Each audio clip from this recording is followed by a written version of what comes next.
आज हम लोग बात करेंगे भारतीय न्याय संहिता 2023। भारतीय न्याय संहिता 2023 में चर्चा करने का मुख्य कारण यह है कि अब जो है भारतीय न्याय संहिता 2023 भारत में लागू हो गई है और यह लागू जो है 1 जुलाई 2024 से हो गई। कि इसमें कौन कौन सी नई जो है जो महत्वपूर्ण है वो जुड़ी हैं और कौन कौन सी धाराएं जो पुरानी हैं, मतलब कि भारतीय दंड संहिता 1860 की थी, वो भारतीय न्याय संहिता में नहीं जोड़ा। यह है भारतीय दंड संहिता 1860, जिसको हटा के इसके स्थान पे मतलब बदल के रिप्लेस करके ये भारतीय न्याय संहिता 2023 लाया गया 1 जुलाई 2024 से। भारतीय दंड संहिता 1860, इसको भारतीय न्याय संहिता 2023 प्रतिस्थापित किया गया है। मतलब भारतीय दंड संहिता 1860 को रिप्लेस करके भारतीय न्याय संहिता 2023 लाया गया है। जो भारतीय न्याय संहिता 2023 है वो 1 जुलाई 2024 से लागू हो गई। अब लागू हो गई तो मतलब आप कानून बनता कैसे है समझिए, है ना, तब समझ में आएगा। ये संसद,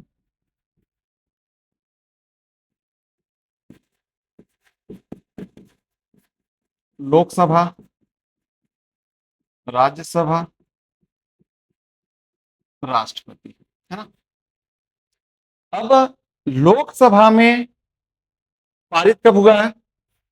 20 दिसंबर 2023 को।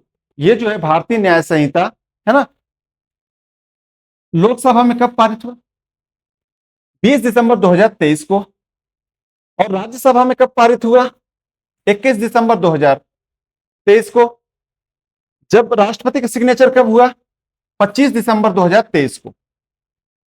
तब जाके ये कानून बना। ठीक है, पहले जो है ये बिल था, फिर जो है ये अधिनियम बन गया, है ना। तो जब अधिनियम कब बना? जब राष्ट्रपति का हस्ताक्षर हो जाएगा। मतलब कानून बनता कैसे है? लोकसभा में पास कराना पड़ेगा, राज्यसभा में पास कराना और राष्ट्रपति का हस्ताक्षर कराना पड़ेगा, उसके बाद ये कानून का रूप धारण कर लेगा। प्रवृत्त कब हुआ है? तो भारत का राजपत्र मतलब गजट, नई दिल्ली, 23 फरवरी 2024 को एक गजट आया। उसमें जो है भारतीय न्याय संहिता 2023 को लागू करने की डेट आई कि किस दिन से जो है ये भारतीय न्याय संहिता 2023 लागू। न्याय संहिता 2023 का कौन सा हिस्सा जो है वो लागू नहीं हो, क्योंकि आप देखे होंगे कि ट्रक जो ड्राइवर्स थे वो जो है वो विरोध कर रहे थे कि जो हिट एंड रन का धारा है उसको जो है ये लागू अभी नहीं किया जाए। क्यों ना किया जाए? क्योंकि इतनी सजा का प्रावधान ही उसमें है। क्योंकि अगर कोई ट्रक ड्राइवर और भाग जाता है, ठोकर मारता है, वो सामने मृत्यु हो जाती है, वो चला जाता है, तो उसको 10 साल तक की सजा। अगर वो किसी थाने में या फिर कहीं से सूचना दे देता है तो उसको 5 साल तक की सजा और 7 लाख से ऊपर जुर्माना। तो ये सब जो है बहुत है। तो इन्होंने आंदोलन किया, पूरे भारत को बंद किया। तो फिर देखा गया कि भाई ये तो विरोध हो रहा, तो इसको लागू करें तो बहुत दिक्कत हो जाएगी, फिर से भारत बंद हो जाएगा। तो इस धारा को रोक दिया गया। मतलब धारा 106 की उपधारा 2 को छोड़कर सभी उपबंध लागू किए गए।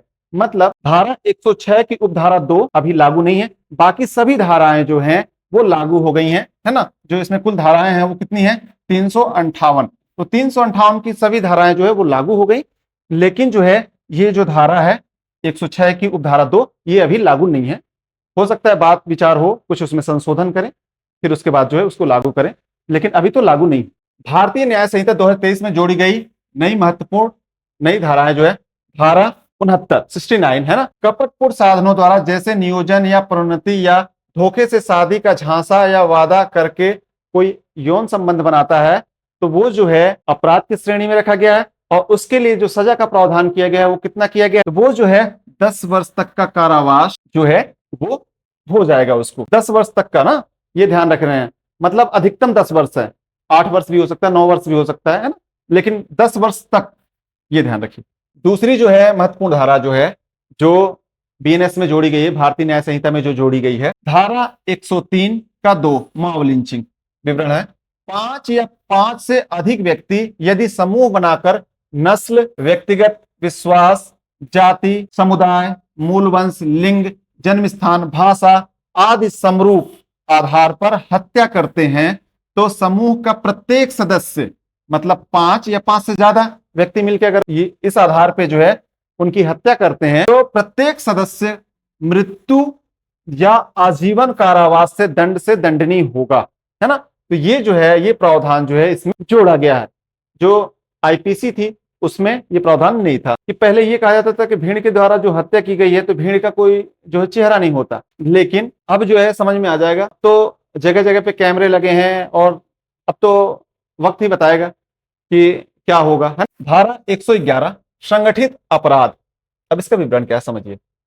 संगठित अपराध जैसे अपहरण, जबरन वसूली, कॉन्ट्रैक्ट किलिंग, वित्तीय घोटाला, साइबर क्राइम, फिरौती, भूमि हथियाना, वेश्यावृत्ति आदि, ये जो है संगठित अपराध। अगर जो कोई करता है तो उसके लिए सजा का जो प्रावधान है वो एक धारा 111 के 2 क के अनुसार मृत्यु या आजीवन कारावास का प्रावधान और अन्य दंड का प्रावधान है। तो यहां पास आप समझ रहे हैं कि हम जो बता रहे हैं कि संगठित अपराध है, विवरण बता रहे हैं यहां, जबकि सजा बता रहे हैं यहां।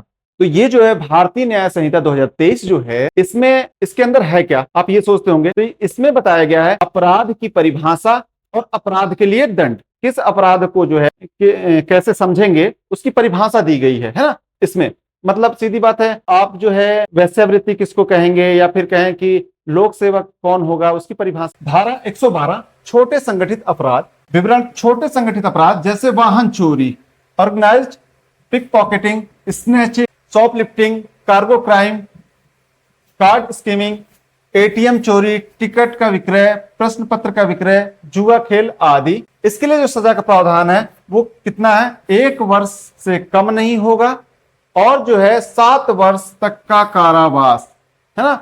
मतलब इसमें जो है 1 वर्ष से कम की सजा नहीं होगी और 7 वर्ष से अधिक की नहीं होगी, मतलब इसके बीच में ही सजा होगी। आतंकवादी कृत्य। विवरण, कानूनी गतिविधि रोकथाम अधिनियम 1967 से संबंधित प्रावधान जोड़ा गया है। पूर्व में लागू अधिनियम से गैर दंड का उपबंध। सजा जो है धारा 113 2 क के अनुसार मृत्यु या आजीवन कारावास तक का प्रावधान और अन्य दंड का उपबंध किया गया है। मतलब सीधी बात है, यहां आप देखिए सबसे बड़ी जो है वो यहां पर मृत्यु दंड तक की सजा का प्रावधान किया गया है इसमें। धारा 152 बीएनएस की धारा 152 देशद्रोह। देशद्रोह नहीं, इससे जो है आप कर लीजिए यहां राजद्रोह, है ना। विवरण, भारत की संप्रभुता, एकता और अखंडता को खतरे में डालने वाले कार्य अगर कोई कर रहा है तो उसके लिए सजा का जो प्रावधान है वो आजीवन कारावास या 7 वर्ष तक का कारावास, है ना। मतलब आजीवन कारावास सबसे जो आप देखेंगे इसमें बड़ी जो सजा है वो दिख रही, वो आजीवन कारावास तक की सजा हो सकती है अगर कोई राजद्रोह का अपराध कर रहा है। धारा 197 फेक न्यूज, है ना। राष्ट्रीय एकता, समग्रता और सुरक्षा को खतरे में डालने वाले गलत आरोप, दावे, झूठी खबर, भ्रामक जानकारी, मौखिक हो, लिखित हो, दृश्य प्रतिनिधित्व हो या फिर इलेक्ट्रॉनिक संचार किसी भी रूप में देना। मतलब अगर कोई फेक न्यूज चलाता है, वो किसी भी माध्यम में वो चलाता हो, चाहे पेपर में निकाले या फिर इलेक्ट्रॉनिक के माध्यम से जो है इलेक्ट्रॉनिक संचार के माध्यम से वो करे, उसको जो है 3 वर्ष तक का उसको कारावास हो सकता है, अधिकतम ना 3 वर्ष। धारा 304 झपटमारी। विवरण, चोरी करने के लिए जंगम संपत्ति छीनना या प्राप्त करना। जंगम मतलब जो चलायमान हो, मतलब कोई चीज से वो या स्थायी वस्तु से वो जकड़ी ना हो, एक स्थान से दूसरे स्थान तक ले जाया जा सके। अगर उसको कोई छीन के लेके भागता है तो उसके लिए सजा का प्रावधान किया गया है। कितना, 3 वर्ष तक का कारावास, है ना। कितने वर्ष का कारावास, 3 वर्ष तक का कारावास। अब इसको समझिए। आईपीसी भारतीय दंड संहिता 1860 के महत्वपूर्ण अपराध जो समाप्त किए गए और नई बीएनएस मतलब भारतीय न्याय संहिता 2023 में शामिल नहीं किया गया है, मतलब नहीं जोड़ा गया है। एक जो है धारा 377 जो प्राकृतिक विरुद्ध अपराध जो है उसको जो है इसमें शामिल नहीं किया गया है ना, किसमें, भारतीय न्याय संहिता 2023 में। दूसरा धारा 497 जार कर्म, जार कर्म को जो है वो बीएनएस में शामिल नहीं किया गया है। धारा 124 ए देशद्रोह, देशद्रोह को जो है इसमें शामिल नहीं किया गया है बीएनएस में, है ना। जबकि पहले जो है भारतीय दंड संहिता 1860 में ऐसा प्रावधान था, है ना, उसको देशद्रोह को अपराध की श्रेणी में रखा गया था, लेकिन बीएनएस में इसको नहीं जोड़ा गया, है ना। राजद्रोह को जरूर जोड़ा गया, मैं जो जैसे ऊपर समझाया। आगे धारा 309 आत्महत्या का प्रयास, जो आत्महत्या का प्रयास बंदा करता था उसको जो है अपराध की श्रेणी में रखा गया था भारतीय दंड संहिता 1860 में। लेकिन भारतीय न्याय संहिता 2023 में इसको शामिल नहीं किया गया। पूरी आईपीसी मतलब जो देखें 1860, जो भारतीय दंड संहिता 1860, एक ही ऐसा धारा उसमें था, धारा 309, उसका मतलब अपराध के प्रयास करने में उसको सजा मिलती थी, लेकिन वो अपराध को पूरा कर लेता था तो वो सजा भागी नहीं होता था। क्यों? क्योंकि वो जो है, सीधी बात है, कोई आत्महत्या का प्रयास कर रहा है तो वो तो प्रयास करे तो जिंदा है, हम उसको जो है सजा दे सकते हैं, लेकिन अगर वो कार्य को पूरा कर लेता है, उसकी मृत्यु हो जाती है, तो फिर सजा किसको देंगे? किसी को नहीं, कोई है ही नहीं है सजा के लिए। तो कुल मिला के देखा जाए कि जो आत्महत्या का प्रयास किया जाता था पहले, है ना, उसके लिए अपराध, उसको अपराध की श्रेणी में रखा गया था, लेकिन भारतीय न्याय संहिता में ऐसा जो है प्रावधान नहीं किया गया, इसको जो है भारतीय न्याय संहिता 2023 में शामिल नहीं किया गया। ठीक है, तो इस वीडियो में सिर्फ इतना ही। धन्यवाद।